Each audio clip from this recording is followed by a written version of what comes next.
They open a certain section, and all the students that are not taking database are going to be moved automatically to that one, so you won't be asked, unfortunately.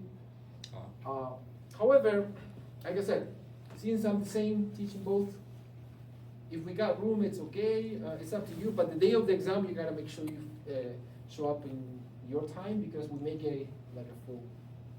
We'll see. We'll figure it out. But this is the time for the. I don't know how many are in this case, but whoever is taking this course and not taking database, most likely will be moved automatically to this schedule. Okay. So the 1 hour on Monday from 6 to 6:50 here, Tuesday 7 to 8:50 here, and Thursday at 7 to 8:50 here. The same group. Okay? If for some reason, if you stay in this class and for some reason you miss, you can come the next class and then maybe catch up. Okay? That's also an option. I was told that this is going to show up on my schedule tomorrow, so you guys probably going to get an email at some point tomorrow, maybe. You may get an indication that this is in W211, but that's absolutely wrong. I just corrected that. There is no way we can have this course in W211. There's no oscilloscope, nothing there. Has to be here or there, but here. Yeah, so I just corrected that, but it might be that if you are moved, your schedule may say at first that it's going to be in W211, but it will be here. That's first tomorrow, right? Yeah. So it may not appear tomorrow, but it will start tomorrow. I'll be here. So if you are meant to be changed, maybe show up tomorrow. If not, well, I'll be here to answer questions. Because I might miss tomorrow, if that's okay. Oh, okay. Well, but you're doing it today, so you probably won't miss any content. 'Cause whatever I'm discussing tomorrow will be the same as today. Yeah. So I guess it works for you. Yeah. We'll figure it out. Yeah, this is for the good of the students. Actually, it's better because we can't have that many. Any questions about this? Will we be given an email?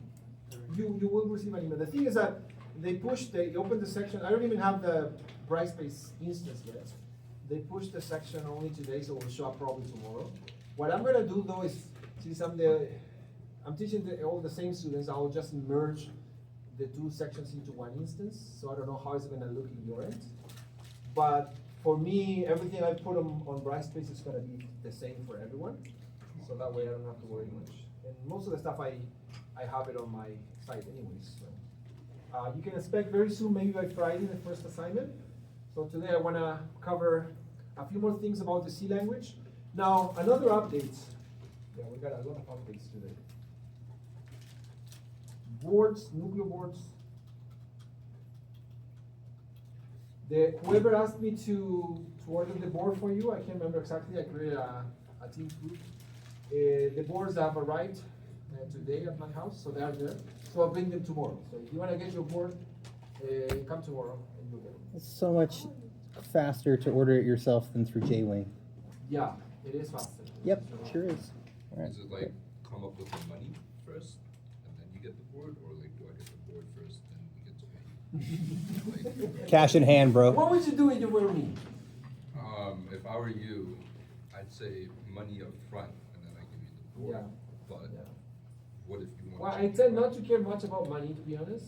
But last term, I think I ended up having a negative balance with all the stuff that I purchased.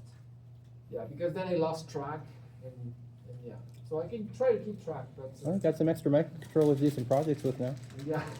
So yeah, no, but we'll figure it out. I'll probably, I'll.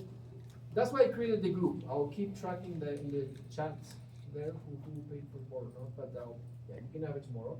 I may have. Well, I'm already using an extra one, so I may have maybe one more. But if at some point we do require more boards, if there are some like last minutes, if you can put together another. It's like 6 or 7. Yeah, because it's about, well, with tax it's more than 17, but it's about 16 per board without tax. Maybe 6. Yeah, and then $100 divided by 16. Yeah, it's about, we have to order 6 or 7. So my need, also, because I'm using also this board in the other courses, in all courses we're using the same board, so we're kind of standardizing everything. I guess we could put another order.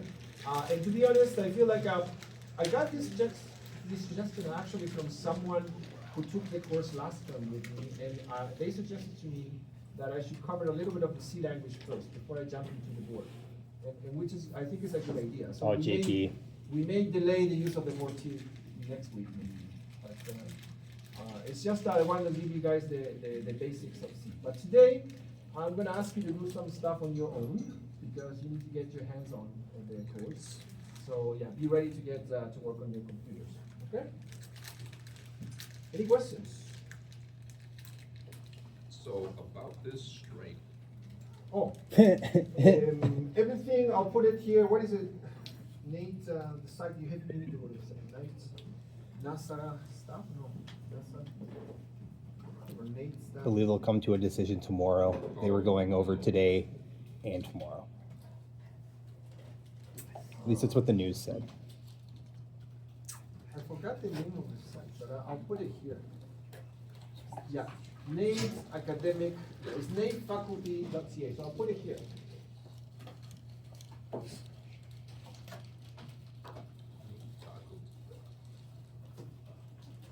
Yeah, so you can check always this site. You know, this site even has some information for you guys. Like if you go here, it says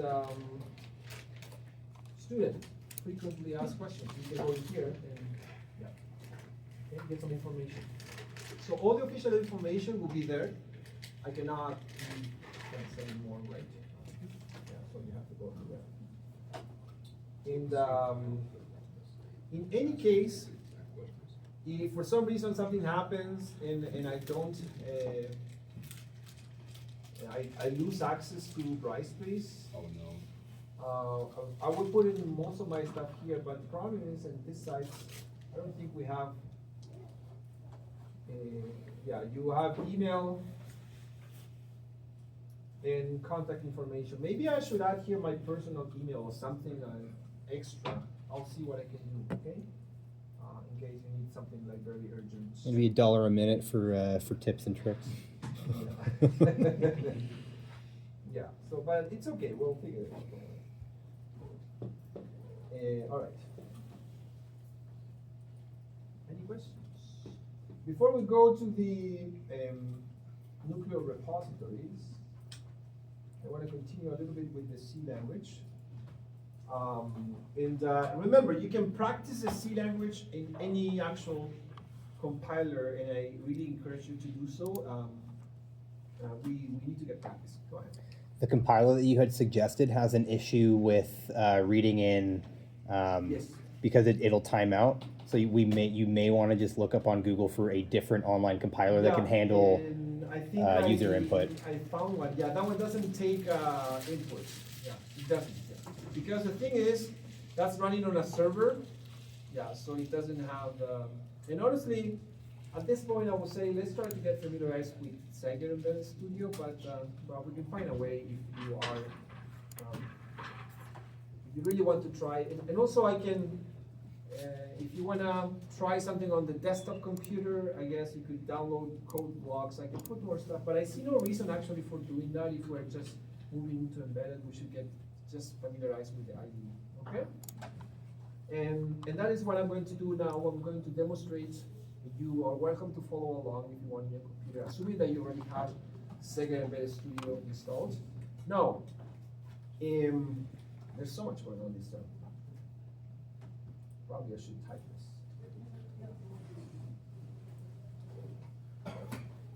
I'm going to put it here. Let me see. What is the team that I created called? Oh, board burning party. It's called STM32 Fast Track.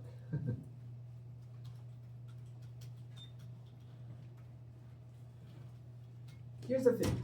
We have students that fail 2250 on the all micro, and we have students that pass 1250 on the all micro and decided to take a break last term. So those students are really in trouble because they're moving on to 2250 and they don't know this micro. Oh, Saturdays. Yeah, so we are trying to create extra help for them. So Simon is going to be more available during tutorial time, trying to help those students. I got in my section 4 students that are in that situation. How does that affect you guys? Well, if you feel like you need extra help, you might want to join those sessions, although Simon is not going to do such a session, he's just going to be available on a tutorial. But what I'm going to do, I'm going to be running a few sessions online on Saturdays at 10 a.m. Okay? So if you are interested or you need extra help because you're feeling like this micro is too complicated, let me know and I can add you, give you the link to that. That is absolutely free of charge. Okay? It's not an extra charge for the Would that be through like Google Meets or? Teams. Teams? Yeah, and then, we used to run when I started working here, it was all online, so we did everything through Teams. Now, just be aware though, that that's gonna be, as the name says, is a fast track version pretty much of the course. Like Hard mode. Those students already learned embedded, they're just learning on a different micro, so we're gonna jump right away into creating libraries and all that kind of stuff. But maybe if you failed this course last term, maybe that's gonna help you polish your libraries if you have anything like broken, maybe. Because the sole intention of those sessions are to get those students up to speed so they can code their libraries, their GPIO library, okay? But yeah, that's another option there for extra help. And then if you join and then there's some time, because I will allocate a couple of hours for that, if there's some extra time at the end and you have questions, maybe I can also use that time to answer those questions if the session is over, right? I don't know for how long I'm gonna be doing that, depends on how much interest I get.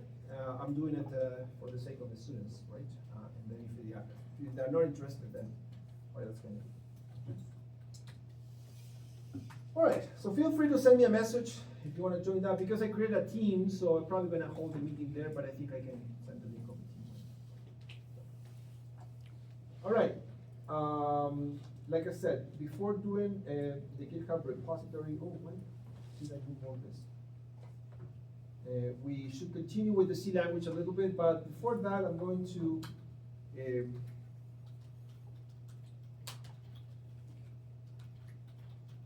talk about the project creation on Sega Embedded Studio, okay? So I'm going to open Sega Embedded Studio. And you're welcome to follow along on your end. You always get this window, right, this message. And it's basically telling you you're free to use this software, is free of charge if you're using it for non-commercial purposes or for educational purposes. The moment that you start making money with this software is when you have to pay for license. And remember, I did show you a project last time. Normally we'll open a default project or the last project that you had open. In this case, I want to show you how to start creating a project from scratch. Okay? And let's assume that I don't like this project, I don't want it for some reason, I want something else. So I'm going to do File, New Project. Okay?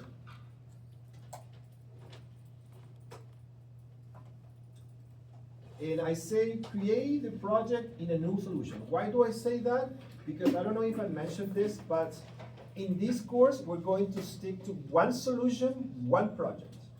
I know in Visual Studio, at some point, you may see one solution, 2 or 3 projects, but this is not the approach here. For example, I don't know if you're that far, but I don't even know if it's like this in this program, to be honest.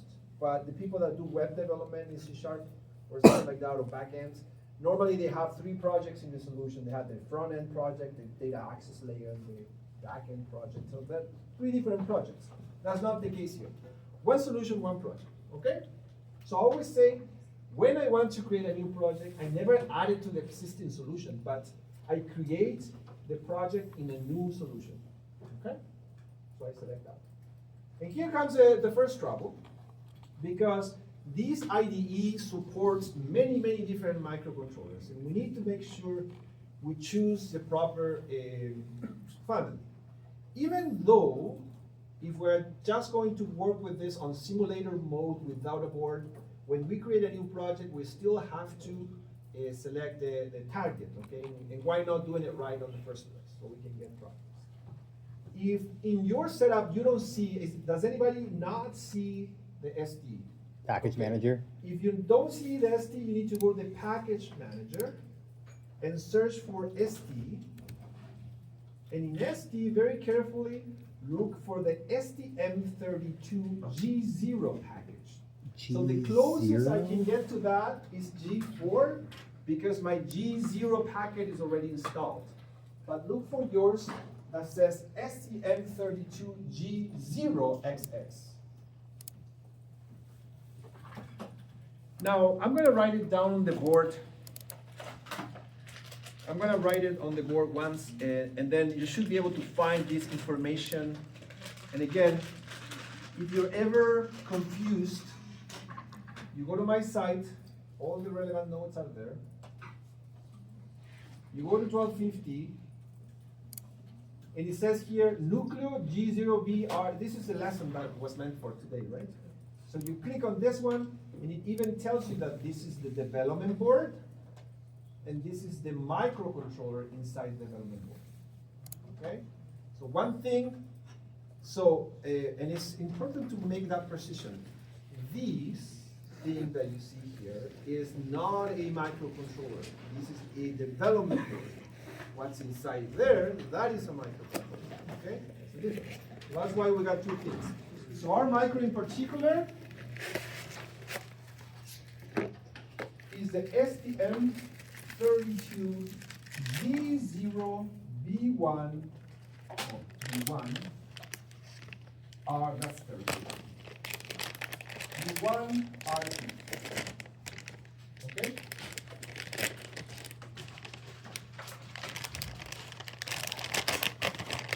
So by the way, I don't know, the ones that found the package, you need to toggle this thing here where it says not installed, you need to toggle it to install. See, it shows you install on the, it's a toggle click. So you click again, you click, see? And you need to make sure you toggle it to install. And then you go next, next, next, and you should be able to install. Even though you don't have admin rights on those computers, you should be able to install. Was anybody, can I see hands? Anybody being successful doing that? It looks like you were, yeah? Straightforward? Good. Okay, so once we do that, we can cancel the process, I guess, or whatever situation happened then, and we're gonna repeat the same thing. File, new project. Did I say that? File, new project. Why didn't I ask me to put a new project in the new solution? Oh, because now I have You have no a new solution a open. new solution Yeah. opened. Yeah. And now you should see this list here, and you're going to make sure you select C, C++ executable for ST Microelectronics STM32G0XX, because that's the family of our micro. So that means that it works for any micro that starts with this. Doesn't matter what comes out. Okay? Any questions? Anybody having trouble? Okay, so, yeah. I was installing it, so I kind of missed half. Oh, okay, so were you able to install the package? No? All right, let's see where you are. And feel free also to help each other. What is G0, yeah. Oh, file. New project. Then create the new project, new solution. Then did you scroll down? Did you see it? No, you don't have it. So go to package manager. Here. Yes. Say yes. Are you connected to internet? Then type here ST. ST, and then scroll down. Press enter. There should look for ST. Oh. Oh, is it already installed or what? Did you type ST or something else? SD, you said. ST as in Tom. Yeah. Okay, so scroll down and find the STM32G0XX. And then toggle it to install and install. Anybody else have issues? Did you? Okay. Okay, so this is one of the annoying things. that this likes to default some weird location. Well, we're gonna fix that later or try to help with that. For now, to be honest, doesn't really matter because this is the dummy project. It's not even going to be the demos yet. So I'm gonna put it in my documents for 50, something here, and I'm just gonna name it January.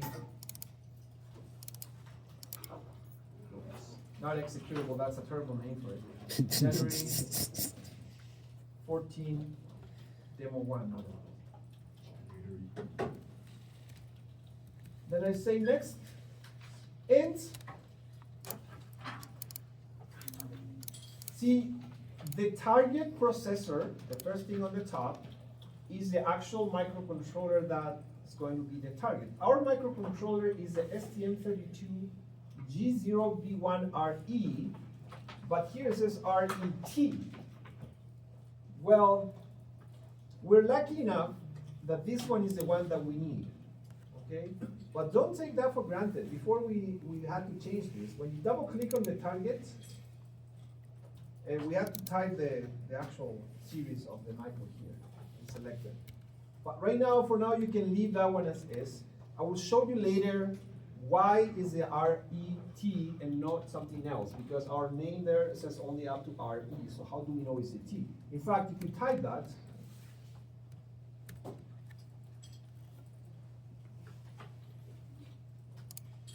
STM32G0 B1. D1 RE. See, we got REI, RET, RETN. So how do we know it's that one? We could select any of these three, right? But I can tell you with confidence that is the one that is selected there. But I'll explain later why is that. I will verify it and show you that is right. Now the compiler is defaulted to Sager as well. So we're just gonna leave that one there, but just be aware you can double click on this and change the compiler if you want. GCC is a super famous, known, open source compiler, whatever. Yeah,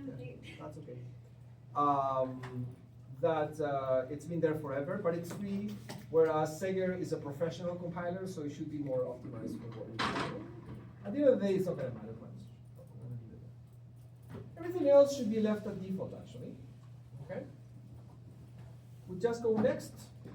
And then this thing, the beautiful thing about this IDE, and that's why we chose this IDE, it creates all the necessary files for you. Because starting a project for a microcontroller, we haven't really talked about memory mapping and anything like that yet. But the program actually needs to know where to start. And at the end of the day, in a microcontroller, everything has a memory address. That is a hexadecimal number. Okay? So how does the program know where to actually start executing code? Well, all of this is configured for you behind the scenes. There's a lot of things that we don't see here. But we can dig into that later. We go next. Now, you see these two configurations here.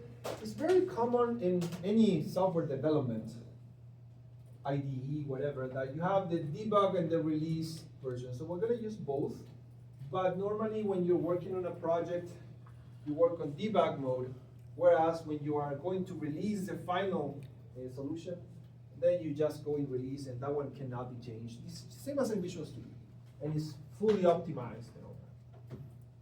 Finish, and that created my project. Okay, now what do I open here? Well, I need to go to the source files, because the source files is where the .c files are going to be located, same as the .cs in your C# projects. Okay, everything is put in source, and obviously we have only one file, which is main.c. So we're going to click on that. Hey, look at that. And this is our project, and again, the annoying do while shows up again. I kind of don't like it much. But it's just the hello world thing, okay, that is already created for you. Everything starts from main, same as in a C# console application. You can add more files later, but everything is going to start here. Now, of course, There are some more files, for sure. If you expand those system files, you see some .s files. Can anybody guess what the .s files are? What language are they? I'm not in there yet. Hmm? I can't open the project. How do you open it? Oh, did you create the project? Yeah. You need to go to sources, source files. Source files. Oh, you need to expand the project here? Click on that one. And then go to source files. No, expand, same thing, click on the arrows, yeah. And then double click on it. Yeah.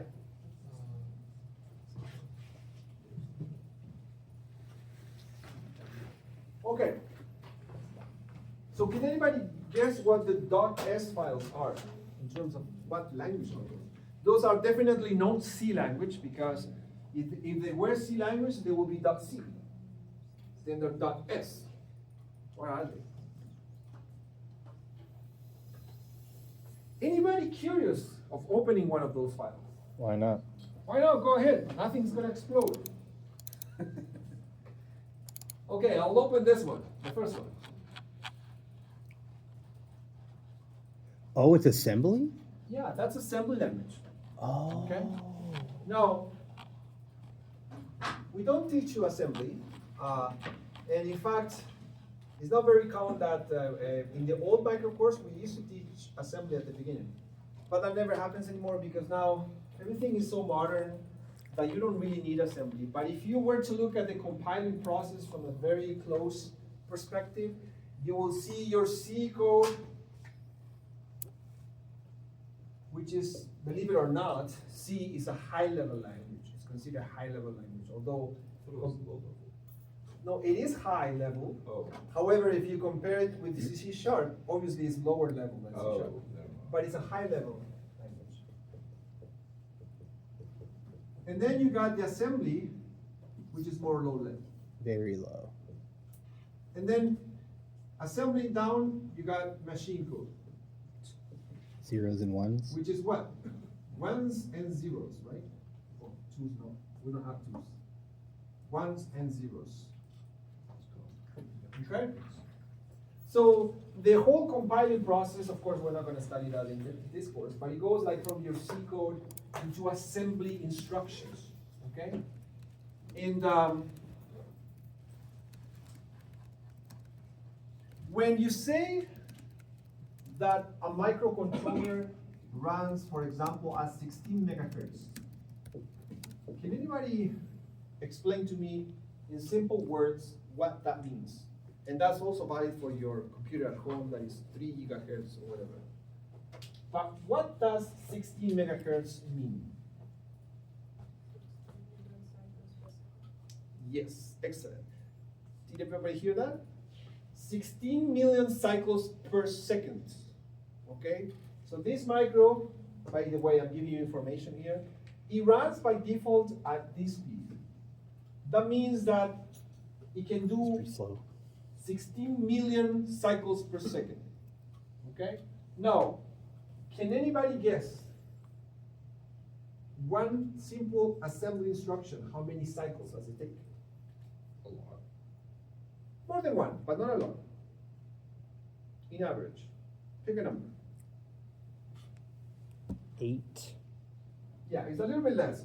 Anywhere, it depends on the architecture, but it goes anywhere between 3 and 6 cycles or something. So it depends. It depends. See, that's always a good answer. Not sure. It always depends. It depends on the architecture. But it is within this range. Now, one of the fun things that sometimes we do at some point in this course, because remember, can anybody remember any of the characteristics that I described at the beginning of embedded systems? Like, how does it need to be? Well, I'll give you one. It needs to be reliable. Because if you have an embedded system controlling the wings of an airplane, it needs to be reliable. What else needs to be? It needs to have one. It needs to have a one-track mind or be very singular task oriented. Yeah. But what else in terms of features, characteristics? Like, it has to be reliable. Pick something like another adjective or whatever. Efficient. So efficiency is something really important. Okay. Now, you know, in this world, we have a lot of people that talk about things. It says, you're not efficient, but how do you measure that? How do you even say that something is efficient or inefficient? You need to have some way of measuring it. The amount of time. This is how you measure it. Assembly instructions. So I could actually come up with some sort of contest here and ask you guys to implement a solution and see which one is more efficient among all you guys. And which one's gonna be that one? The one that takes the less cycles and does what it needs to do. And well, I can give many examples, but at this point we're too new to talk about code. But you will see later that one of the things that programmers, high-level programmers in general love the most is the modulus operator. Have you used the modulus in C# yet? Yeah. I hope so. However, the modulus operator is an expensive operator because it involves doing a division and looking at the remainder. So that in terms of mathematical operations is heavy, well, heavier than other alternatives. So if you wanted to do something, for example, every 5 iterations, it is better to have a counter, count up to 5 and reset it, and go back and keep doing it, as opposed to doing a modulus operation. That one's gonna take more cycles, okay? So those kind of things is where you need to change your mindset, but you will learn that with the practice. The good news is when you write C code and you run it on this IDE, you will have a section, a window where you can see at the assembly code, okay? And in the instruction set, there's a lot of information that I'm giving here that goes beyond the scope of this course, but it's just for you to understand. Every architecture comes with an instruction set. What is that? It's a list of instructions, okay? For example, move from this memory to another one, that's done with a move. Add 2 numbers, that's done with an add. Or there's an or and an and in terms of like logic. So those instructions will be listed in some sort of manual.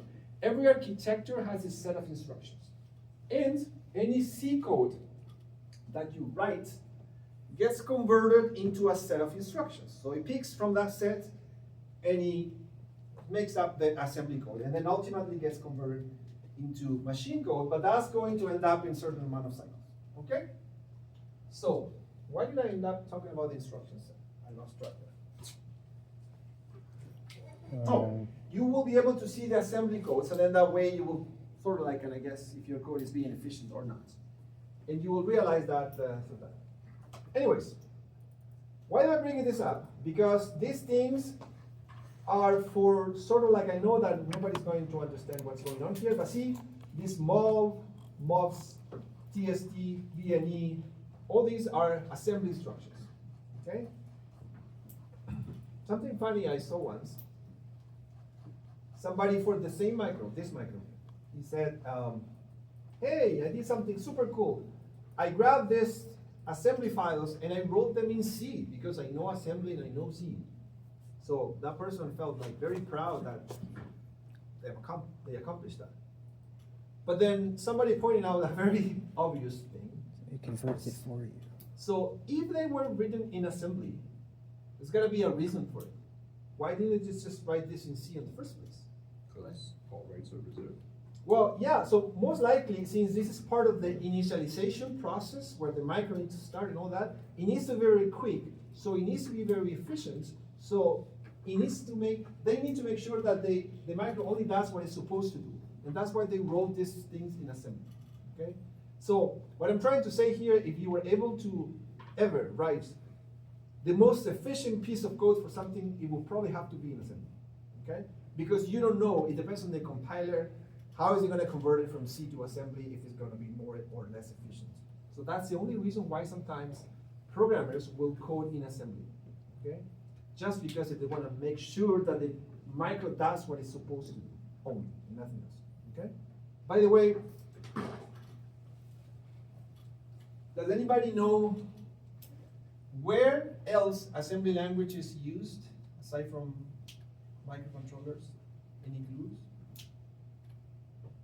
I'll give you a clue here. It relates to gaming. Yeah, in Game Boy, the old Game Boy, it's still a whole community of that, and it's programming assemblies. Obviously, it's a different assembly, but all assembly languages look kind of similar. So if you ever become or talk to a Game Boy enthusiastic, you will see that they know how to program assembly. Anyways, going back to this. How are we doing with that? So I got this hello world. I'm gonna get rid of all this. So I did show you already that I can, to send something on the virtual console here, I can do a printf, right? So I can just do printf, oops. Hello world. And remember, if I want a, to do this in a new line, I could most likely do \n, and sometimes also need \r. I explained the difference of the two last time, right? Oh, that was already here. I thought it wasn't. I was gonna run this without it, but then yeah, if you don't have this include here, it won't work, right? So it's not going to recognize the printer. Okay. So remember, these includes. We will talk about them in more detail later. But these are like your using clauses in C#. So basically you're telling the system, hey, I'm going to use everything that is, or anything that is in this library, standard input output. So that way you can use it. So if I run this thing, remember, if you don't see these buttons here, the way of exposing them is just going view, toolbars, debug. Check debug, and then it's going to show this little thing here. That is very convenient because when you press play, it runs the code. The first time, it may take a while, and now of course it's complaining.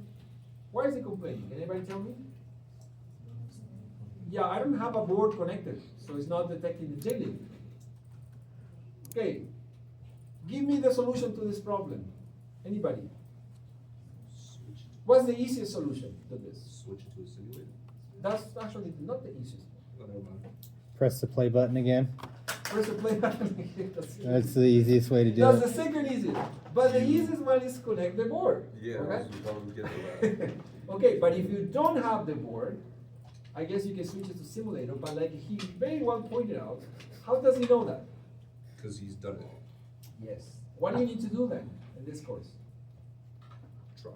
Try things. You need to practice. If you're go home and stay with whatever I give you here, it's not going to be enough. Somehow, I'm going to make you guys love this. So in a way such that when you get home, you all you want to do is just connect this board and play with it, right? So that's my challenge. But if you hate this board, and the course in general, I have news for you. It's going to kind of hit you back.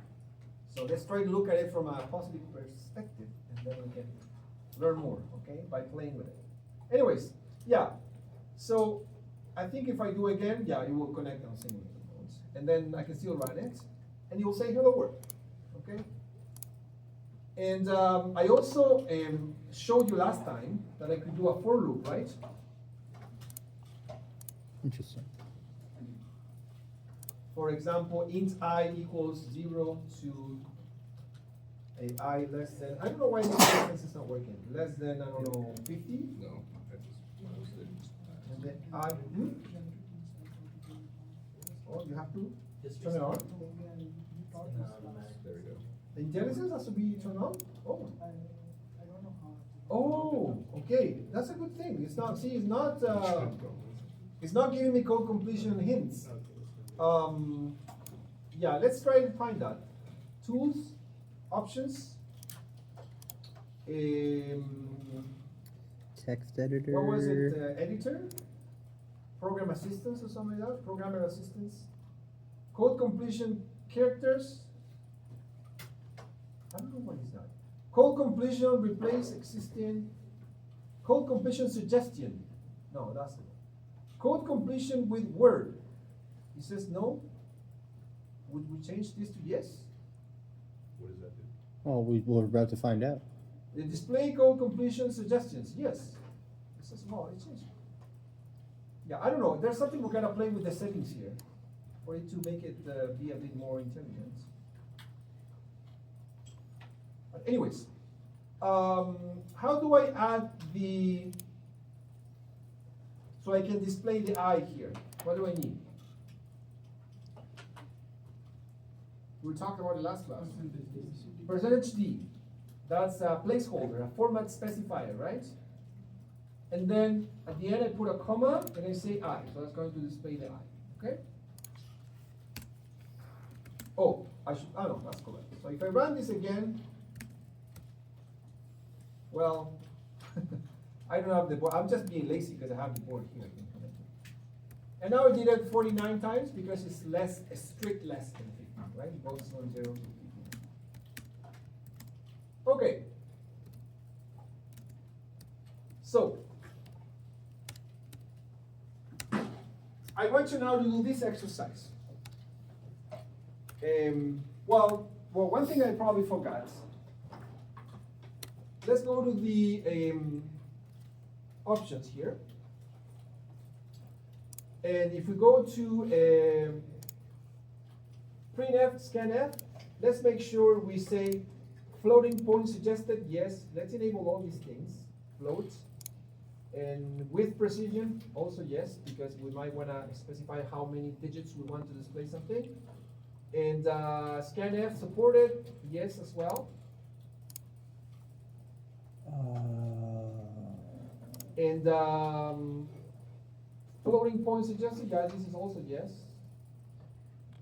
Integer, yes. Y character supported, that we don't have to enable that one. So basically put yes to everything except the last one.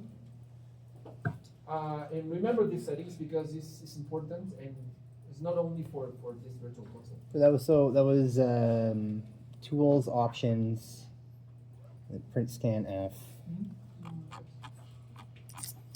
Would you? Yes, we're talking about how to get to this. Options of the project. Oh, Then printf, scanf. what was it called again?